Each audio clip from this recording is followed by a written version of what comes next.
Adopter un mode de fonctionnement agile et basculer en particulier dans le management agile revient généralement à changer sa façon de penser. Ce changement peut faire l'objet d'un véritable séisme intellectuel car il s'agit d'un changement de paradigme.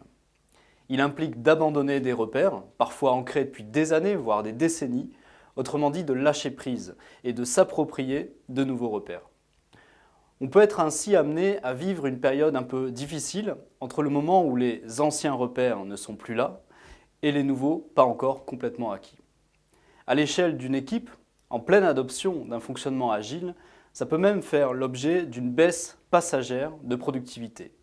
Tel peut être le ticket d'entrée d'un changement si profond. D'autre part, ce n'est pas quelque chose qu'on peut imposer, car ça touche à l'humain. On ne peut pas changer les personnes directement, on peut seulement jouer sur l'environnement. Et on peut avoir le meilleur plan du monde, si la culture de l'organisation n'est pas en phase, il avortera. Bref, on est face à un énorme défi.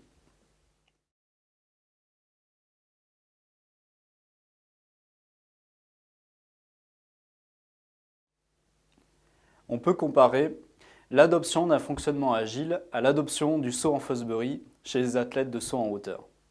Malgré les performances évidentes obtenues par la technique de saut apportée par Fosbury, il a fallu plus de 20 ans pour qu'elle se généralise.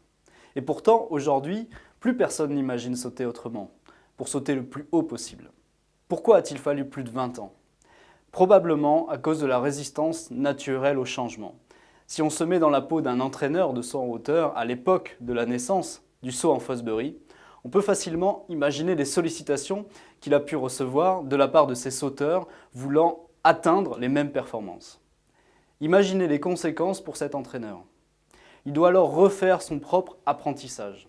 Autrement dit, désapprendre les autres techniques de saut, y compris les réflexes automatiques, et c'est ce qu'il y a plus dur à perdre et long à perdre, puis maîtriser la technique de saut en Fosbury. Enfin et surtout, il a dû devenir capable de l'enseigner à d'autres. Et combien de temps faut-il pour en arriver là, d'après vous? Un certain temps, ou plutôt un temps certain.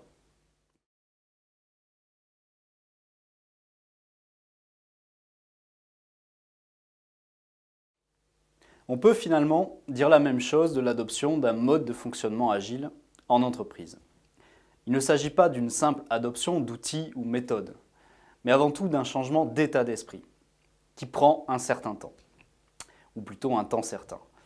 Une autre façon de le formuler, c'est de se dire que si on se contente d'adopter des outils ou méthodes agiles, on changera sans doute notre façon de travailler, certes, mais une transformation, ça revient plutôt à changer notre façon d'être pour penser différemment.